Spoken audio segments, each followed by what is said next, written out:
Hello, welcome back to LearnOikonomia. In this video, we are going to look into the concept of deadweight laws of taxation. So, the word deadweight loss, the concept has been very much explained in detail in one of the previous videos in this channel. Having discussed that, let's see what is the deadweight loss in particular to taxation.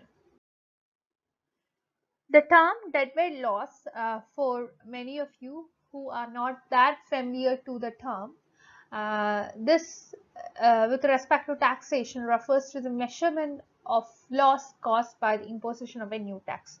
We know that tax is something, it is a kind of compulsory levy by the government, and here whenever the government tax a consumer or a producer or other types of economic entities or economic agent, what happens is that money flows from the pocket of the person who has been taxed to the government, right? So as a result, there is a kind of welfare loss created by this tax, and this is known as welfare loss of taxation, or this is in other terms known as deadweight loss of taxation. And this results from a new tax that is more than what is normally paid to the government's taxing authority. As per the deadweight loss theory of taxation, imposing a new tax, or if the government is increasing the old tax rate, this would result in insufficient or no gains in the government revenues due to the decline in demand for goods and services being taxed. Because if the government is taxing a particular commodity, then what happens is that the government could see that there is a reduction in the demand for that particular product. As a result, the government would see that the revenue that the government get as a result of selling their product would also fall. So a deadweight loss thus disturbs the balance between demand and supply. As per English economist Alfred Marshall, who is widely credited as who is credited with the introduction of the concept of deadweight loss analysis. Deadweight loss is actually a loss of welfare. We know that the government would tax people, or it would tax some companies, or it would tax some firms, because this tax is a kind of revenue to the government, right? And these funds are used by the government for meeting its public expenditure, in order to build infrastructure, in order to provide economic aid, in order to provide social services. The government uses this revenue. And the federal government or state government or local governments, they frequently decide to raise taxes in order to raise revenues, in order to cover their shortfalls.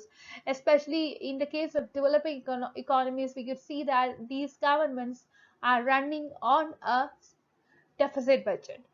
That means that their revenue is less than their expenditure. So what they do is that they would go for borrowing in order to meet their public expenditure. Although this is considered to be a good idea as far as public expenditure is concerned, this will create the opposite effect, and this is known as deadweight loss of taxation, or simply a deadweight loss. So let's see how this works. When the government increases the taxes on a particular commodity, it collects that tax as an additional revenue. So the government is thinking that if we increase the tax, then that will increase our revenue.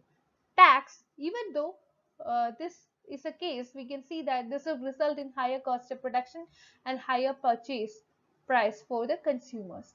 So both the consumers as well as the producers, they would be harmfully affected as a result of the decision taken by the government to what to say, to increase the price of the commodity.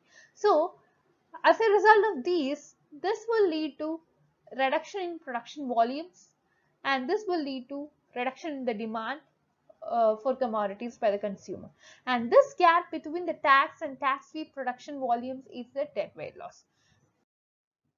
This theory is actually developed by Alfred Marshall, who is considered to be a specialist in the arena of microeconomics. As per Marshall, demand and supply are directly related to production as well as cost, and these points intersect in the middle. We know that although there isn't a consensus among experts about whether deadweight loss can be accurately measured, many economists agree that taxation can be counterproductive. So, this means that whenever the government imposes a new tax or whenever the government goes for increase in the existing tax, that will lead to the loss of reduction, or that will lead to the loss or reduction of both consumer surplus as well as producer surplus, which in turn would lead to what is known as deadweight loss. And this makes the deadweight loss of taxation a lost opportunity cost. What are the special considerations with respect to deadweight loss? We have to see that taxation would reduce returns from investment, wages, rents, entrepreneurship, etc. Because whenever the taxes are imposed in these sectors, people will have less incentive to go for investment or to go for employment.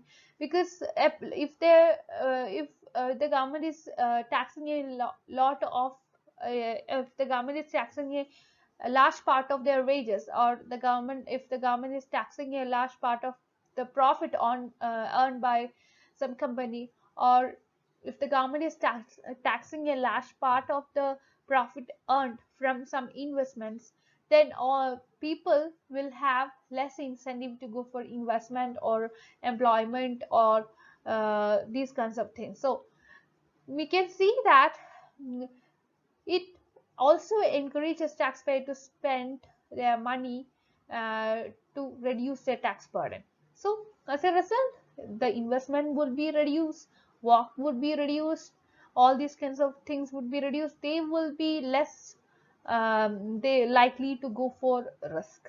So, most governments levy taxes disproportionately on different people. So, when this happens, the poor are affected the most, and this distorts the natural market distribution of resources as well. The limited resources will move from optimal use, and as a result of the same, the society or the economy would move away from what is known as efficient allocation of resources. What is the relation between the debt-pay loss and deficit spending, and how it is related to inflation? The economics of taxation can be applied to other forms of government financing as well. If the government finances activities through selling of bonds, or in this manner, if the government is trying to increase its public expenditure, deadweight loss is delayed. That doesn't mean that deadweight loss is erased, but deadweight loss is just delayed or only delayed. Higher future taxes must be levied to pay off the bond debt, right? So, deadweight loss of inflation is something that is nuanced here, and inflation reduces the economy's production volume in three different ways. That means that individuals can divert resources towards counter inflationary activities. Also, the governments could engage in more spending, and deficit financing becomes a hidden tax. Also, we could see that expectations of future inflation reduce present private expenditures. Deficit spending actually means borrowing, and this would delay deadweight loss of taxation to a future date. A future date means that you have to anyway repay the debt, but you can make some kind of delay here. What is an example of deadweight loss of taxation? Just consider a hypothetical example. Let's say there is a mythical city, um, and this city imposes a flat 40% income tax on all its citizens. So the government collects an additional revenue of dollar 1.2 trillion every year through this new tax. This chunk of money, or this collected money, is now going to the government of this city, and this is no longer available for spending on consumer goods because it is a compulsory levy. So people has to, they are actually forced to pay this tax, and they should pay it. Suppose consumer spending as well as investment declined by at least $1.2 trillion, because that is the tax amount, right? So here the total economic output declined by $2 trillion. In this case, you can see that deadweight loss is $800 billion, and that is 2 trillion total output less 1.2 trillion consumer spending or investing, and that is equal to the deadweight loss, which is equal to $800 billion. That's all for today. Please like, share, and subscribe to this channel, and you can be a part of my Telegram channel as well as Telegram group. I'll be providing the links of these in the description box. You can join from there. That's all for today. Thank you.